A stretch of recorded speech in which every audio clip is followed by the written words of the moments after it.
Oi, turma do sexto ano. Vamos continuar nosso capítulo 8. Hoje nós vamos falar sobre oráculos, cultos, festivais e outras coisas mais. Vamos lá? Na Grécia Antiga, a comunicação entre os seres humanos e os deuses se fazia através das pitonisas, nos oráculos, locais onde os deuses respondiam às perguntas feitas pelas pessoas. O oráculo de Delfos, situado na cidade de Delfos, foi declarado ao deus Apolo e considerado um dos centros religiosos mais importantes do mundo grego. Aqui está falando o que é a Pitonísia, tá? Delfos, isso deu uma lida, tá bom? Os gregos acreditavam também que os deuses interferiam diretamente em suas vidas. Eles eram cultuados nos tempos por meio de orações, oferta de alimentos, sacrifício de animais, tá? Vamos lá, deixa eu ver aqui. Aqui está falando sobre o Hércules, né? Hércules, segundo a mitologia grega, Zeus havia se apaixonado por uma mortal Alquimena, que era casada. Para se unir a ela, Zeus se fez passar por seu marido. Dessa união nasceu Heracles, conhecido pelos romanos como Hércules, tá? E depois eu dou uma lida sobre essa história, essa mitologia grega de que estou falando aqui. Competindo para homenagear Zeus. Você sabe que, não sei se você sabe, mas a Olimpíada tem a ver com a Grécia, né?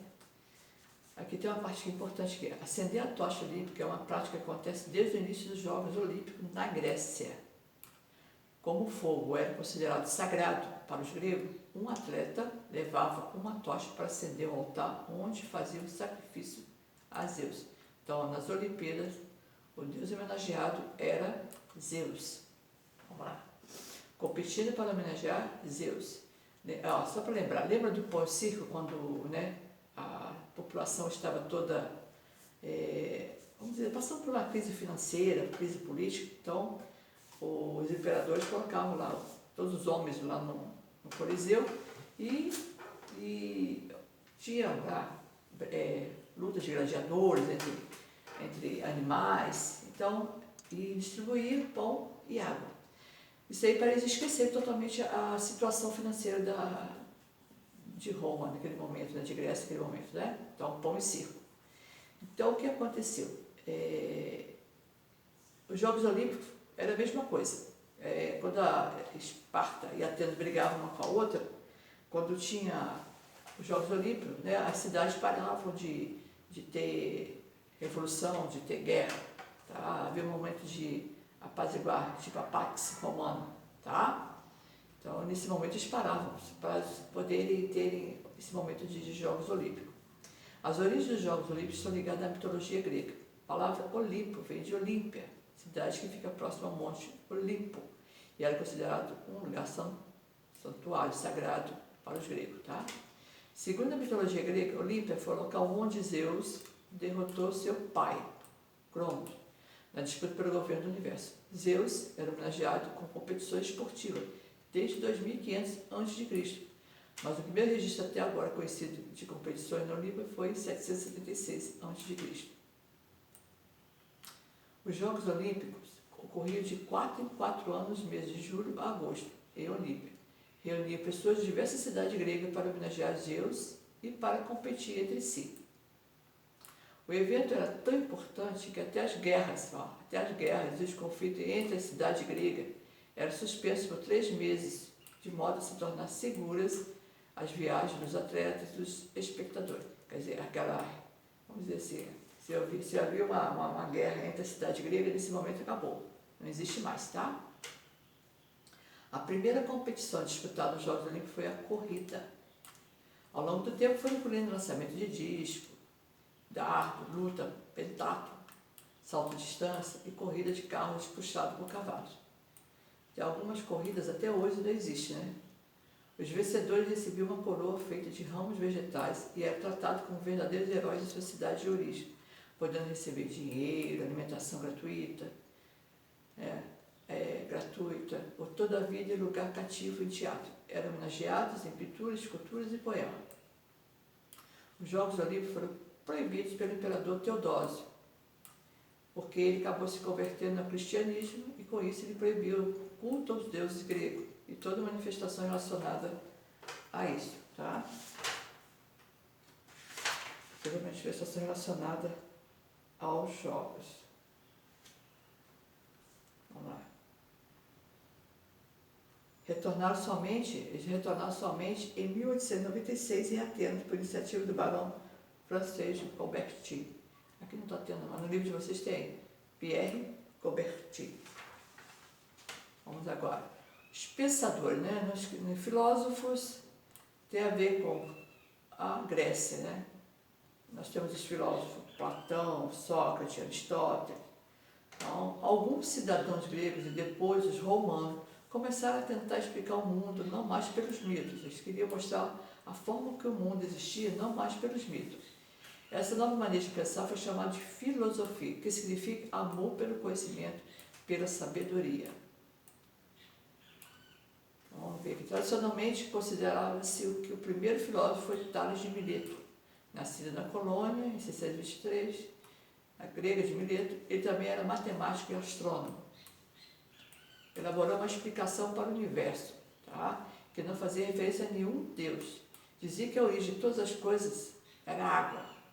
Assim, pela primeira vez a origem do mundo foi explicada sem interferência dos deuses. Então, Tales de Mileto foi o primeiro filósofo a ter uma explicação diferente do que eles, os gregos, viam sobre a existência, né, da civilização, né, do mundo em si.